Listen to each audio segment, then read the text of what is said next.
And the disgust at that dishonor, that lack of respect, that just total absence of civility and humanity was, in this country, very strong.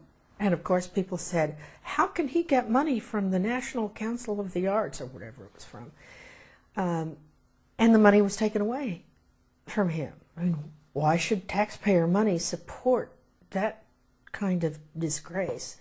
And similarly, I think the response is the same in many ways to this caricature. How could anybody do anything so uncivilized? And that the same kind of just disgust is aroused, I know, in me at that kind of action. I mean, where are these people's heads? But of course, you have to acknowledge that it's just, the world is just in a terrible state right now, and the tensions are so immense sometimes that people are definitely not thinking straight. Do you think that this movement is one of the better routes, given the current state of the world? Oh, absolutely, without question. And what is when you first hear ezan calling to prayer when you go to Turkey? Oh, that certainly is the right question to ask, because in many ways that summarizes and condenses the very, very, very strong feeling one gets there of the expression of holiness and the experience of God that you encounter very directly all over Turkey. How about what did you feel when you visited mosques and see people praying in corporate way? I mean, they all together. What was your feeling when you see them? It has to do with, for me in part, it has to do with my response to Islam as a whole, because the obedience and the humility built into the contract, as it were, between humankind and God is very adequately and beautifully represented in the prostrations of the prayer. And it's a hopeful sign, in fact, to see people corporately and collectively worshiping and honoring and humbling themselves to an experience that is, of course, mystery. But it's a humbling that personifies hope and embodies, in the truest sense, hope for the world. And you taught world religions, and you had exposure to Islam prior to going to Turkey. Did the trip help you understand Islam, Prophet Muhammad, and Muslims in a different perspective, in a better way, in a different dimension? Oh, of course, because, excuse me, no religion, but Islam in particular, is not one that you can understand intellectually. And I mean that apart from its being lived and apart from its being believed,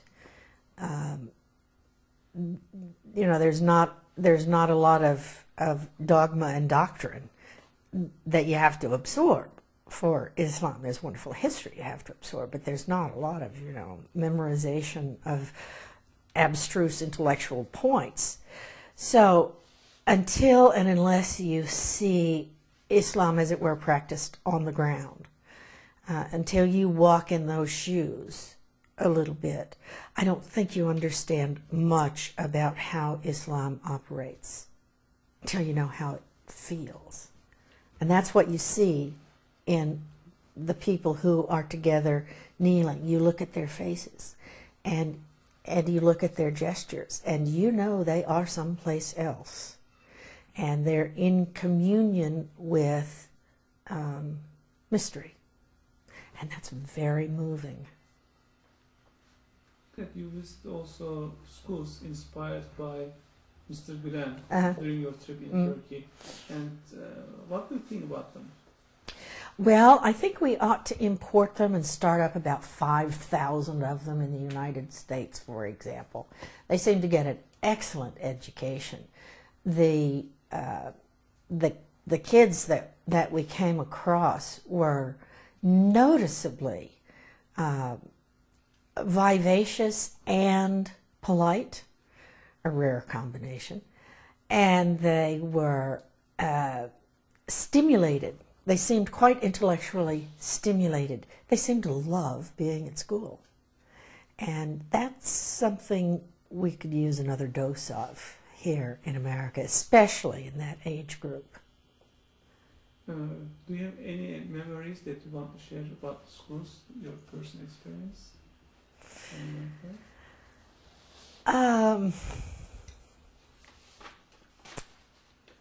I remember visiting a school, I think it was right outside Istanbul, where the children gathered afterwards to, it was the end of the day, and they gathered to salute the Turkish flag and sing, I think they sang a nationalist song. And I remember thinking at that moment, I can't imagine that happening in America, really. You know, we don't even say the Pledge of Allegiance anymore. That was a very striking moment to me, not because of anything it showed me about Gulen schools. I imagine they have to do that in every school. But it sure showed me something about the strength of the state over there, and how the state, you know, and watching a woman passing into a university gate having to take her scarf off, it sure shows the heavy hand of the state and how it operates in Turkey. And is there anything that you want to share with us beyond these questions? Oh, I'd like to wax poetic, as probably everybody does, about what a wonderful time I had and how I can't wait to go back and how I think I'll move over there for a couple of years. And what a pleasure it has been to make so many new friends who are just such good people that it radiates out from them and makes them a pleasure to be around. Yourself included. Thank you very much. Thank you. Bye.